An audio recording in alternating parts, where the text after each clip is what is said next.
이 때와 시기, 기한, 아주 궁금한 이야기입니다. 천하의 범사가 다 그 목적을 이룰 때가 있고 기한이 있습니다. 설교도 시작하면은 끝나는 때가 있는 것이죠. 씨앗을 뿌리면은 거둘 때가 있습니다. 하늘 아래 모든 일들이 다 그런 때와 시기를 따라서 행하고 이루어지고 결실을 하게 되는 것입니다. 그런데 예수 강림하시는 그날에 관하여 그때가 언제냐? 이 기독인들이 정말 궁금한데 그 때에 관해서 명쾌하게 성경에 증거하지를 않은 것 같습니다. 그러다 보니까 많은 사람들이 때를 잘못 짚어서 천국 날짜를 받아놓고 많은 영혼들을 유린하는 그런 우를 범하기도 합니다. 예수님께서 이리 말씀하셨습니다. 마태복음 24장 36절에서 하신 말씀. 그날과 그때는 아무도 모르나니, 아무도 모른다. 그날과 그때는 아무도 모르나니, 하늘의 천사들도 아들도 모르고 오직 아버지만 아시느니라. 그리 말씀하십니다. 하늘의 천사들도 아들도 모르고 오직 아버지만 안다. 알 수가 없습니다. 다 모르게 된다는 거예요. 그런데 우리 주님이 공생의 기간 동안에 이런저런 그 깊은 차원의 말씀을, 주옥 같은 말씀을 증거하시고 십자가를 지셨던 것이죠. 그런데 십자가 이후 3일 만에 다시 살아나신 겁니다. 제자들이 볼 때 엄청난 거죠. 어마어마한 사건을 목도하게 된 것입니다. 주님이 다시 살다니. 그래서 이제 40일 동안 제자들이 부활 주님과 함께 지냈고, 이후 이제 주님께서 승천을 하시는 그 시점에서 제자들이 다급했습니다. 지금 부활하셔서 같이 있었던 이것도 천국이 아니었다는 것이죠.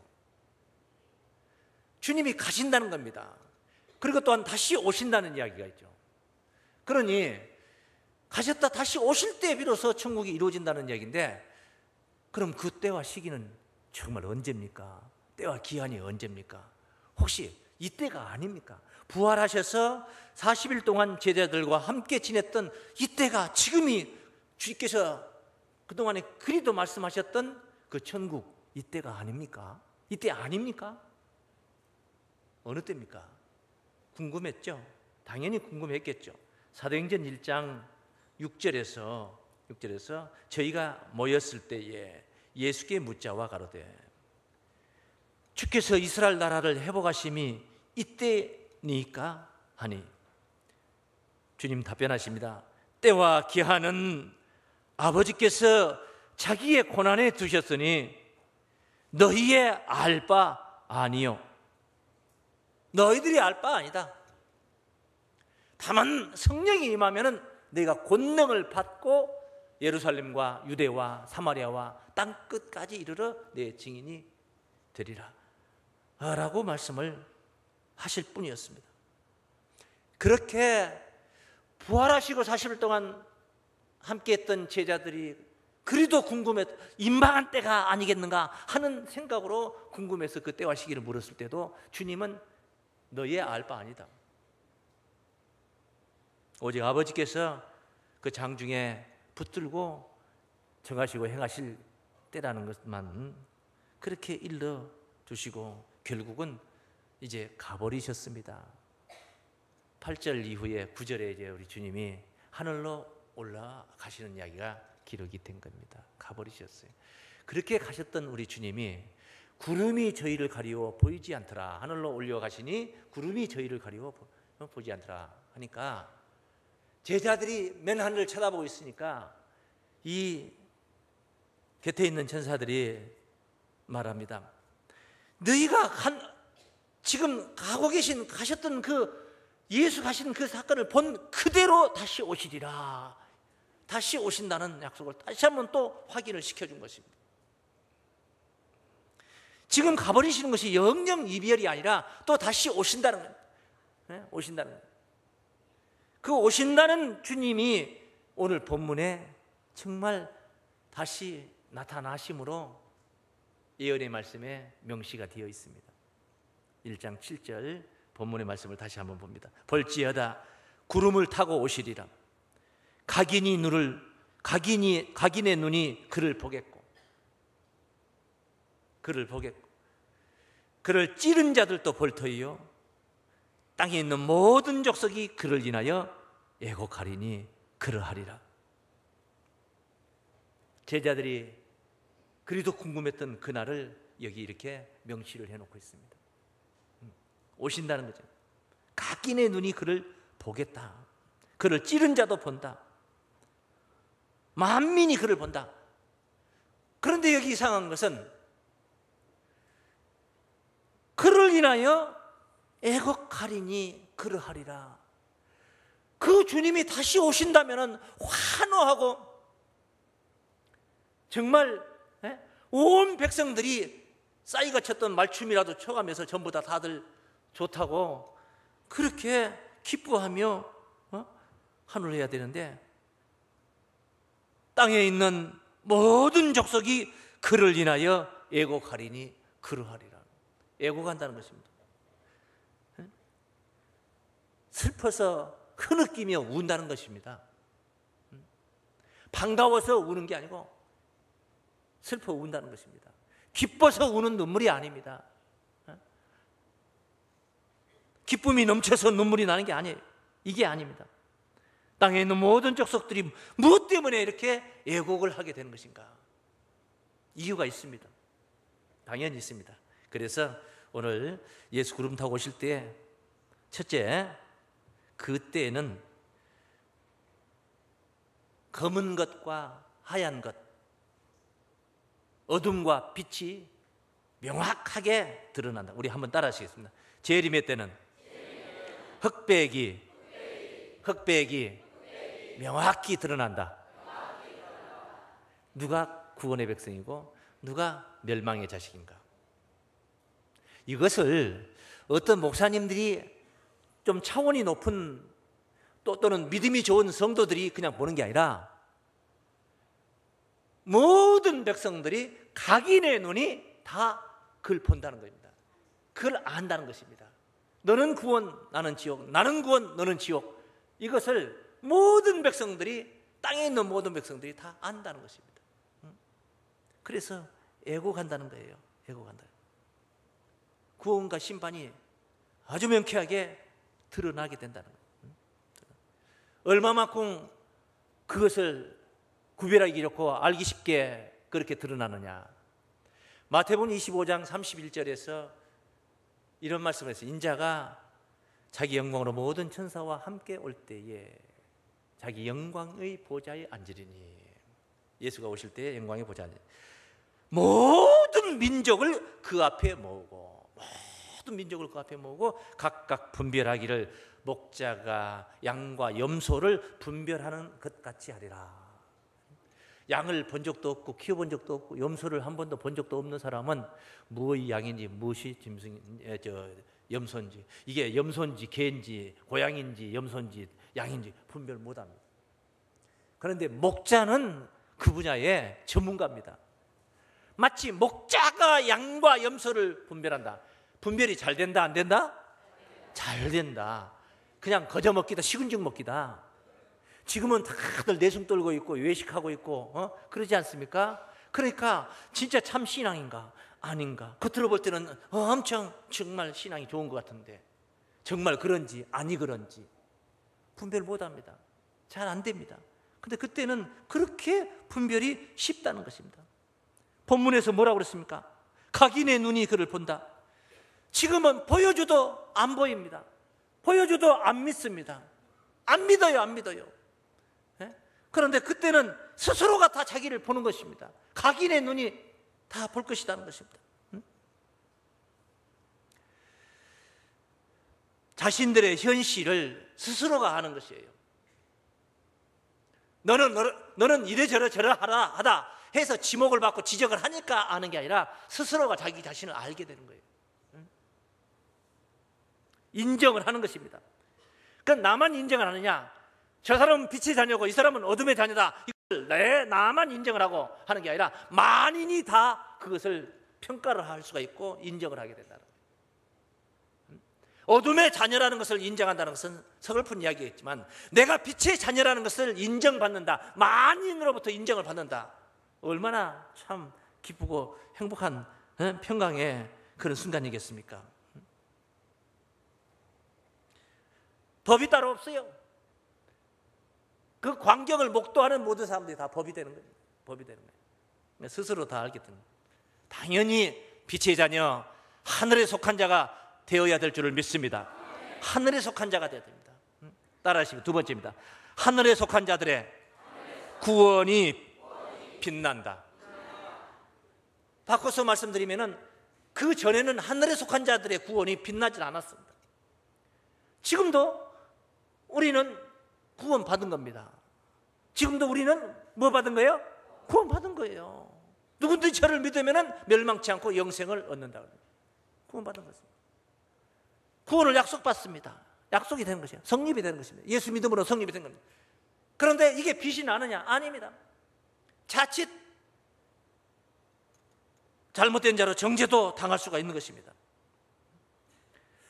하늘에 속한 자들, 어디에 속했느냐?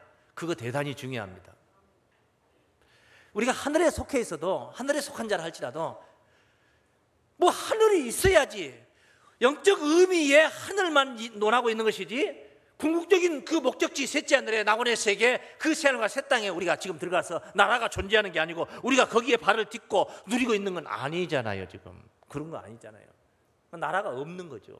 그런데 이제 오늘 본문은 7절인데 가만히 지난주 전에, 그전, 그리고 또 전에 이렇게 거슬러서 여러분 말씀을 이렇게 생각을 해보면, 돌이켜보면은 제가 그냥 설교를 이것저것 증거하는 것 같지만은 한 주 건너서 한 주 건너서 계시록을 이렇게 증거하고 있었어요. 은혜와 평강에 관해서 증거를 했었고, 나라와 제사장에 관해서 또 증거를 했습니다. 어떤 자들이 나라와 제사장입니다. 그리스도의 피로 자기 죄에서 해방을 받은 자들, 피로 해방을 받은 자들에 관해서 아주 진지하게 증거를 했는데, 혹시 오늘 또 처음 듣는 것 같은 생각을 하고 있는 분들, 네? 다시 말씀드리면 나라와 제사장으로 삼는다는 그런 은혜와 평강의 축복의 그 주인공들이 진짜 영광을 누리는 날, 주께서 오셔서 그의 나라가 이루어졌으니까, 나라가 있으니까, 나라가 이루어졌으니까 거기에 속한 자들이 활개치며 그런 영광을 누릴 수가 있는 거예요. 나라가 없으면 약속만 받았지, 나라가 없으면 누릴 수 없는 거잖아요. 내가 네게 무엇을 어떻게 해서 호강을 시켜주겠다, 그건 약속인데 실제 무엇이 지금 현재는 내게 주어지지 않았어요. 그러니 호강은 안 되는 거죠. 호강할 수가 없는 거죠. 마음으로 정신으로 그냥 신가는 편해질 수는 있지만 말이에요. 그래서 이 하늘에 속한 자들이 그 은혜와 평강을 누리는 때 바야흐로 주께서 구름을 타고 오시리라. 그를 찌른 자도 보고 각인의 눈이 그를 보겠다. 주께서 오신다. 땅에 있는 자들이 애곡한다고 하지만은 하늘에 속한 자들이, 어디에 속한 자들이? 하늘에 속한 자들이 나라와 제사장의 그 영광을 누리게 될 것을 믿습니다. 그것을 나 혼자만 착각으로 커트라인 없이 착각 속에 있는 게 아니라 만인이 다 인정을 한다는 겁니다. 만인이 인정하는 날이 온다는, 그렇게 그게 그 날이라는 거예요. 얼마나 참 기쁘고 행복한 날입니까? 요한복음 8장 23절에 보면 하늘에 속하는 방법에 관해서 증거를 했습니다. 예수께서 하신 말씀이에요. 너희는 아래에서 났고 나는 위에서 났으며, 아래에서 난 자가 아니라 위에서 난 자가 되시기를 주의 이름으로 축원합니다. 위에서 난 자가 돼요. 그럼 어떻게 나야지 아래에서 나고 위에서 나고가 갈려지느냐? 너희는, 그 뒤에 너희는 이 세상에 속하였고, 아래에서 난 자들은 왜 아래에서 난 자들이냐? 세상에 속한 자들이 아래에서 난 자들이에요. 땅에 속한 자들이 땅에서 난 자들이에요. 위에서 난 자, 위에 속한 자들, 아래에 속하지 않고 하늘에 속해 있는 자들이 바로 하늘에서 낳은 자들인 줄로 믿습니다. 하늘은 하늘에 속한 자들의 것입니다. 하늘은 하늘에서 낳은 자들의 것입니다. 침략을 하지 않은 이상 거기서 낳은 자들이 거기 시민권을 가지고 거기서 누리는 것이지, 땅의 것들이 하늘을 침노하지 않고서는 하늘을 뺏길 일이 없는 거예요. 뺏길 일이 없는 거예요. 그러니 세상에 속했느냐 세상에 속하지 않았느냐가 하늘에서 났다 안 났다로 갈림이 되는 겁니다. 세상에 속한 자가 아니라 하늘에 속한 자들 되시기를 바랍니다.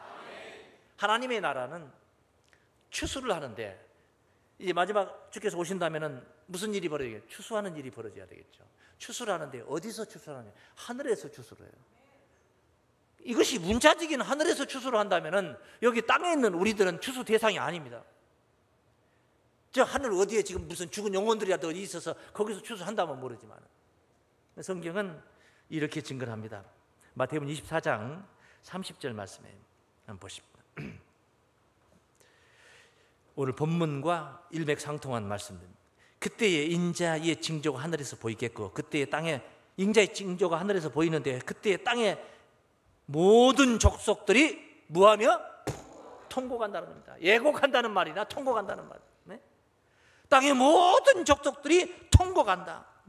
통곡하며 그들이 인자가 구름을 타고 능력과 큰 영광으로 오는 것을 보리라. 할렐루야. 인자가 능력과 큰 영광으로 오는 것을 보면서 환호하고 기뻐 뛰고 이런 게 아니라, 잔치하는 게 아니라 땅에 있는 모든 족속들이 뭐하리라? 통곡하리라. 통곡. 이유가 있겠죠, 당연히. 31절 말씀. 제가 큰 나팔 소리와 함께 천사들을 보내리니 저희가 그 택하신 자들을, 구원의 백성들입니다. 택하신 자들을 따르시라. 하늘 이 끝에서 저 끝까지 사방에서 모으리라. 하늘 이 끝에서 저 끝까지 사방에서 모으리라. 누구를? 택하신 자들을. 땅에 있는 모든 족속들은 통곡하고 있는데 하늘에 있는 모든 족속들은 택함을 받은 자들로 모아지는 역사, 추수받아서 천국으로 입성하는 역사. 할렐루야. 이걸 육신적으로 하늘에 올라가는 줄로 생각하고 육신적인 저 문개구름 있는 하늘로 올라가는 줄 알고 다미성교에 공중 휴고 소동이 있었던 게 아닙니까? 공중 휴고 소동이 있습니다.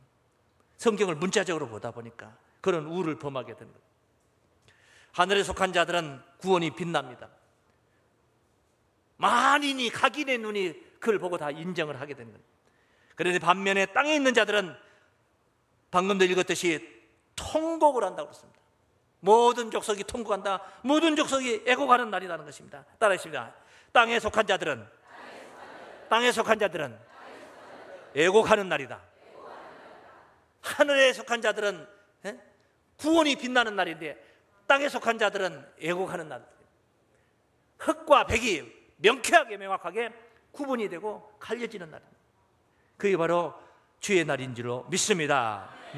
왜 땅에 속한 자들이 왜 애곡을 합니까? 왜 통곡을 합니까? 땅에 속한 자들에게 심판이 있기 때문에 그런 거예요.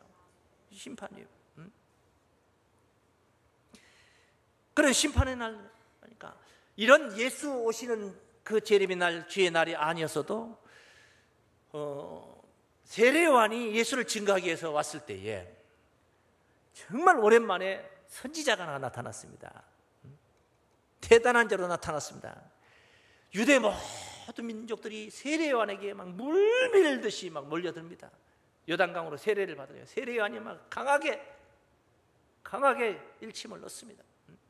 독사 이 자식들아, 임박한 심판을 누가 너희들을 피하였느냐? 토끼가 이미 발등에 내리쳤다. 그래도 막 머리 쳐박고 세례요한에게 막 들어옵니다. 회개하려고. 뭘 회개하기 위해서 들어가는 것은 뭡니까? 자기가 스스로 뭐라는 거예요? 죄가 있다 없다? 있다. 그게 임박하면은 그래지는 겁니다. 임박하면은 그 속임수 쓰고 무슨 별로 뭐 계율과 괴계로 문 영혼들을 유린을 하는 자들도 마지막이 되면은 죽을 자와 살 자가 아주 명확하게 구분이 됩니다. 그 이단의 뿌리라고도 할 수 있는 박태선 씨가 죽을 때에 어떻게 하고 죽은 줄 아십니까? 박태선 씨가 예수는 개새끼다. 성경은 98%가 다 거짓말이다. 내가 하나님이다. 몇 억 년 전부터 지금 살고 있다. 박태선이 마지막 말로가 그랬던 거예요. 그러니까 볼장을 다 본 사람이니까 그 사람은 회개할 수도 없는, 도저히 할 수 없는 그런 죄를 저질러 놨으니 뭐 방법이 없는 거예요. 지 죄는 지가 어떻게 해요? 스스로 알렸다. 그래서 성경에 보니까 각인의 눈이 그를 본다고. 세례요한 앞에 모인 자들 보겠습니다. 마가복음 1장 5절입니다. 마가복음 1장 5절. 온 유대 지방과 예루살렘 사람이 다 나아가 자기 죄를 잡아가고, 자기 죄를 뭐하고? 요단강에서 그에게 세례를 받더라. 자기 죄를 잡아, 자기 스스로 죄가 있다는 것은 온 유대 모든 백성들이 다 쫓아갔어요. 쫓아가서 때가 찬 줄 알고, 뭐가 찬 줄 알고? 때가 찬 줄 알고 이제 천국이 도래한 줄 알았어요. 이제 지금이 그때구나 그렇게 생각을 한 거예요. 생각한 거예요. 급하지. 하물며 진짜 그때를 임하는 정말 그날이 왔는, 오늘 본문상의 내용은 뭐예요? 정말 그날이에요. 맞습니까? 오늘이 그날이라는 게 아니고 본문상의 내용이 정말 그날이란 말이에요. 정말 그날. 하물며 정말 그날인데 지 죄를 지가 모르겠냐 이거요. 잡아가지 않겠냐 이거요. 다 직고하게 됐어요. 참 다 자기가 자기 입으로 다 고하게 됐어요. 죄 지은 거. 로마서 14장 보겠습니다. 10절입니다. 14장 10절. 네가 어찌하여 네 형제를 판단하느뇨? 어찌하여 네 형제를 업신여기느뇨? 우리가 다 하나님의 심판 때 앞에 서리라. 기록되었으되 주께서 가라사대 내가 살았으니 모든 무릎이 내게 꿇을 것이요 모든 혀가 하나님께 뭐하리라? 자백하리라 하였느니라. 하나님 앞에 다 자백을 하게 됐어요. 다 드러내게 됐어요. 이러므로 우리 각인이 자기 일을 하나님께 직고하리라. 우리 각인이 하나님께 직고하리라. 나라와 제사장으로 예수 피로 죄에서 해방받은 자들, 그런 자와 주를 찌른 자들과 군병들이 예수를 찔렀지만은 그게 찌른 게 다가 아닙니다. 그들은 자기들이 하는 짓이 뭔 줄도 모르겠습니다. 오죽했으면 주께서 마지막 숨을 거두기 전에 저들을 용서하여 주셔서 저들은 자기가 하는 일을 알지 못하나이다. 군병들은 별 죄가 아니에요. 별 죄 안 지었어요. 예수 십자가에 못 박았지만 그건 다 상부의 명령에 따라서 움직이는 것이고, 이것이 메시아를 죽이는 것도 아니고 자기들 의식상에 양심상에 무슨 그런 가책을 느꼈던 것도 아니에요. 그를 찌른 자는 어떤 자들이냐?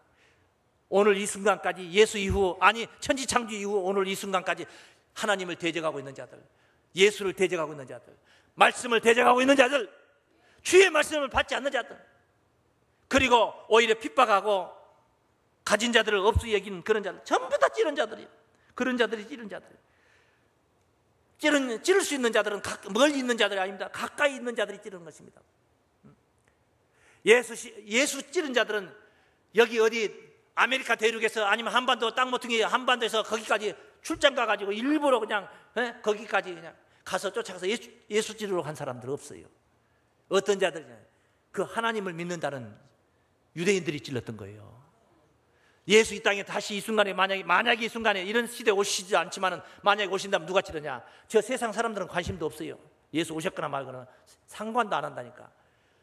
예수 잘 믿는다는 정통이라는 자들이 와서 찔릴 거예요. 진짜 예수가 온다면은. 이단도 아주 보통 이단이 아니라고 찔릴 거라고. 그래 우리 주님도 이런 데는 안 오셔요. 지금 왜? 지금은 찔림 받는 시대가 아니에요. 다시 찔림 받을 이유가 없어요. 예수의 찔림은 한 번에 끝났어요. 죄 문제는 그 한 번에 끝나는 것이 또 찔림받고 또 십자가 지고 할 이유가 없어요. 다시 오시는 주님은 영광 중에 오실 줄로 믿습니다. 영광 중에 나타납니다. 모든 사람들에게 박수 받으면서, 심지어 대적했던 자들도 통곡을 하고 애곡을 하고 자기 죄를 다 스스로 하는데 어떻게 대적을 할 수 있겠습니까? 찌를 수가 없는 거죠. 스스로가 자기가 지나온 날들의 죄가 찔렸던 것들을 다 스스로가 알고 있는데, 그래서 다 직고하리라. 그러므로 형제를 정죄하고 하는 거 우리가 할 필요 없습니다. 그때 가서 지 스스로 입으로 다 내놓을 겁니다. 스스로 입으로 다 베앗아 낼 거예요. 자기 죄를 다. 그래 미리 우리가 그때가 되지도 않았는데 지금 하나님도 심판하지 않은데 우리가 그냥 앞서가 가지고 하나님의 심판권자라도 된 것처럼 들고 가서 형제를 치고 심판해버리고 정죄해버리고 2단이 3단이 할 필요도 없어요. 사실은 우리가 막아도 하나님께서 함께 하시면 승승장구할 것이고, 우리가 막지 않아도 하나님께서 함께 하지 않는 공동체라면 때가 되면 망하게 돼 있어요. 믿습니까? 다 망하게 돼 있어요. 그래 신경 쓸 것 없어요. 신경 끄고 우리는 우리의 할 일만 하면 되는 거예요. 믿습니까? 원수를 네가 갚지 말라고 그랬어요. 로마서 12장 말씀 한번 보겠습니다. 17절이에요 12장 17절에 원수를 네가 갚지 마라 그래요. 왜? 하나님이 갚아주시겠다는, 네 손에 피 묻히지 말라는 겁니다. 아무에게도 악을 악으로 갚지 말고 모든 사람 앞에서 선한 일을 도모하라. 할 수 있거든 너희로서는 모든 사람으로 더불어 평화하라. 얼마나 좋습니까? 내 사랑하는 자들아, 너희가 친히 원수를 갚지 말고 진노하심에 맡기나. 네가 굳은 일을 하려고 하지 마라. 굳은 일을 하지 마라. 그냥 좋은 일만 해라 이 말이야. 기록되었을 때 원수 갚는 일이 내게 있으니 내가 갚으리라고 주께서 말씀하시니라. 할렐루야. 뭐 우리가 신경 쓸 것도 없어요. 우리는 우리의 할 일, 우리의 본분만 감당하면 되는 겁니다. 할렐루야. 악인들도 스스로 다 애곡한다고 그러잖아요. 예수 오시니까, 예수 그렇다고 오시니까 찌른 자들도 보고 각인의 눈이 그를 보는데 반응이 뭐예요? 다 애곡한다는 건 뭐예요? 지 죄를 지가 다 나 죽었구나 하는 소리예요 지금. 그래 심판하러 만약에 심판은 네가 가서 심판하라 하면은 그냥 뒤적거리 볼 필요도 없어. 애곡하는 자만 가서 때리면 되겠네. 네? 애곡하는 자만 가서 치면 되는 거예요. 스스로 다 애곡해요. 센서가 그렇게 돼 있어요. 이 속에서 다 그렇게 돼 있어요. 그러므로 어떤 자들이 애곡을 하니까 본문에 보니까 땅에 있는 자들이 애곡하는 거예요. 하늘에 있는 자가 되시기 바랍니다. 네? 땅에 있는 자들이 애곡을 한다는 거예요. 다시 말하면 세상에 속한 자들이 애곡한다는 겁니다. 예수를 믿어도 하나님을 믿기는 믿어 교회는 다니지만 세상에 속한 자들은, 이런 자들이 애곡의 대상입니다. 통곡할 자들입니다. 통곡할 자들. 땅에 있는 자들에 대해서는 계속 성경에서 심판을 예정하고 있습니다. 이 순교자들이 피해 신원하는 이야기를 한번 봅니다. 계시록 6장 9절입니다. 6장 9절입니다. 다섯째 인을 떼실 때에 내가 보니 하나님의 말씀과 저희에 가진 증거를 인하여 죽임을 당한 영혼들이, 그 순교자들입니다. 제단 아래에 있어 큰 소리로 불러가되 거룩하고 참되신 대주제여 땅에 거하는 자들을 심판하여. 어디에 거하는 자들을? 땅에 거하는 자들을 심판하여 우리의 피를 신원하여 주지 아니하시기를 어느 때까지 하시려나이까. 순교자들이 다섯째 인을 뗄 때까지 땅에 있는 자들을 심판하라고 피해 신원을 하고 있습니다. 네? 피해 신원하고 있어요. 땅에 있는 자들, 지나가는 힘없고 약한 자에게도 그런 저주스러운 소리를 듣는다 그러면 기분이 안 좋잖아요. 빈총도 안 맞은 것만 못 하잖아요. 네? 그런데 하루 종일 껄끄러우면 운전하고 나가는데 가다가 교통사고나 팍 나버려라. 그리고 거기다 하나 더 붙여 죽어버리라. 만약에 그러면은 운전하고 하면서 조심조심 하지만 마음이 자꾸 뒤통수가 신경이 쓰이잖아요. 쓰이잖아요. 그런데 하물며 아무것도 아닌 사람들이 하는 거 해봤자 그 자기 입에 거품일 뿐인데, 순교자들이 하나님의 제단 아래서 피해 신호를 하고 있어요. 땅에 있는 자들을 심판하라고. 계시록 8장입니다 13절입니다 내가 또 보고 들으니 공중에 날아가는 독수리가 큰 소리로 이르되 땅에 거하는 자들에게 화가 있으리로다. 이건 첫째 나팔부터 넷째 나팔까지 불고 나서 그 사이에 막간을 이용해서 공중에 날아가는 독수리가 땅에 거하는 자들에게 화가 있을 것을 예언하고 있습니다. 다섯째 천사, 여섯째 천사, 일곱째 천사의 불 나팔 소리를 이남이라고 하고 있습니다. 나팔 소리, 화라는 것입니다. 어디에 거하는 자들에게? 땅에 거하는 자들. 그러므로 하늘에 거하는 자들에게는 화가 없어요. 화가 아니에요. 땅에 거하는 자들에게만 있는 거예요. 땅에 거하는 자들 하나 더 보죠. 계시록 13장 8절입니다 13장 8절 죽임을 당한 어린 양의 생명책에 장세우로 농명되지 못하고 이 땅에 사는 자들은 다 짐승에게 경배하리라. 땅에 거하는 자들은 뭔 짓 합니까? 짐승에게 경배한다는 거예요. 여러분, 땅에 거하는 자가 되지 마시고 하늘에 거하는 자 되기 바랍니다. 우리의 육신은 땅바닥에 발을 대고 궁디기를 땅에 대고 있지만 주저앉았지만 우리의 의식은 하늘에 있어야 될 것을 믿습니다. 여러분의 정신은 하늘에 있어서 하늘 우리 주님과 함께 동행하는 삶이 되시기를 바랍니다. 땅에 가는 자들이 예고하는 날 여러분들은 나라와 제사장의 왕같은 제사장들로 영광의 자리에 그 영광스러운 주역들로 구원받으시기를 주의 이름으로 축원합니다.